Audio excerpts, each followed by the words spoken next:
श्री कृष्ण के अनेक अनेक भक्त हुए। उन्हीं भक्तों में से एक नाम भक्त रसखान का भी आता है।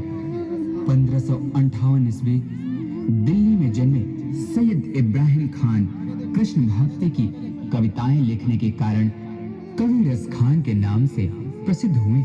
मुसलमान होते हुए भी कृष्ण भक्ति और उनके प्रेम की अविरल धारा प्रवाहित करने वाले रसखान के सवैये तो सचमुच रस के खान हैं।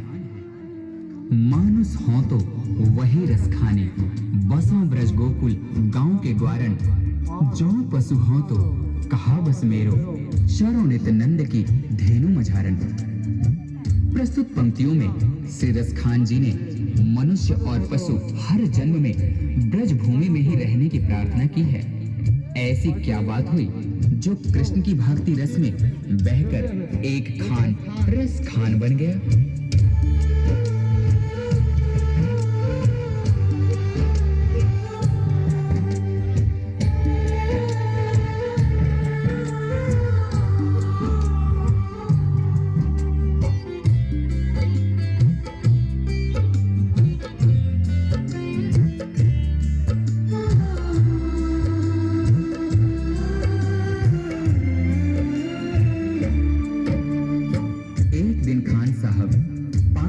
उद्देश्य से एक दुकान पर जाते हैं। तभी अचानक उनकी नजरें उस दुकान पर लगे बाल कृष्ण की छवि पर पड़ती है। उन्होंने उस पान वाले से पूछा, भाई ये नन्हा सा बालक कौन है जिसका इतना कोमल शरीर परंतु इसके पांव में एक जूती तक नहीं? ये जिस जमीन पर खड़ा है वो कितनी खुरदरी है। तभी पान वाले ने कहा, भाई खान साहब इसका नाम श्याम है और अगर इसके इतने ही फिक्र है तो आप ही इसके लिए जूते बनाकर लाइए ना। ये बात खान साहब के हृदय को छू गई। फिर क्या था, दूसरे ही दिन हाथों में नन्हे श्याम के चरण पादुका लिए वे उसी पान वाले से पूछते हैं,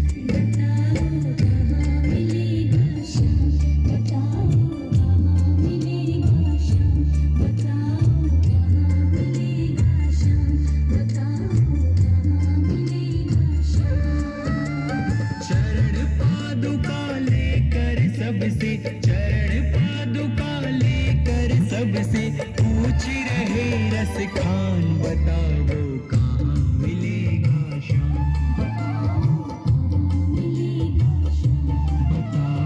कहाँ मिलेगा श्याम।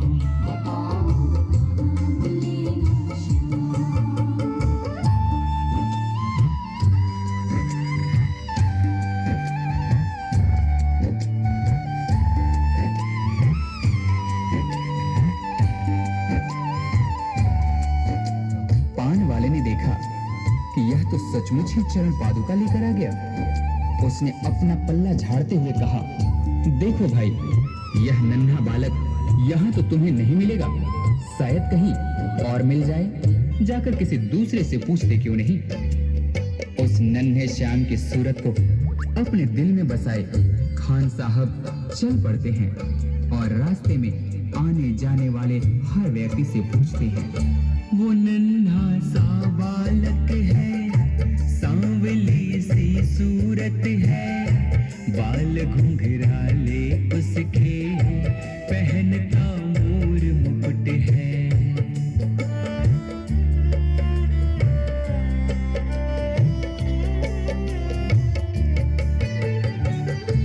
नैन उसके कजरारे, हाथ नन्हे से प्यारे,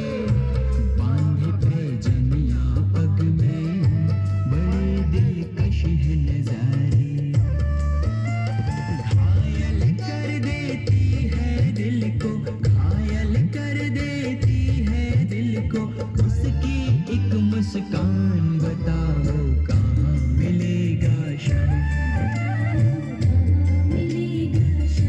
बताओ कहाँ मिलेगा श्याम।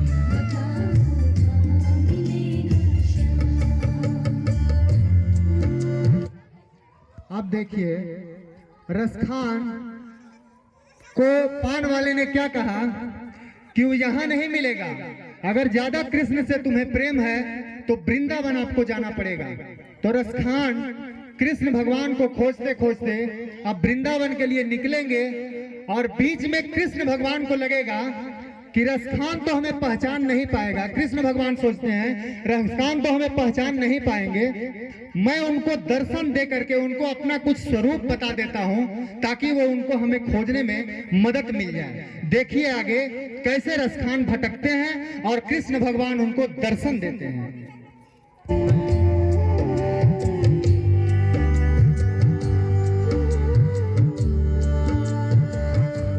श्री कृष्ण ने देखा कि यह भक्त मुझे नन्हे श्याम के रूप में ढूंढ रहा है, वह तो मुझे इस रूप में पहचान भी नहीं पाएगा। तभी वे एक साधारण व्यक्ति का रूप धारण कर खान जी के पास जाकर सारी बातों को सुनने के पश्चात उनसे कहते हैं, समझ में आए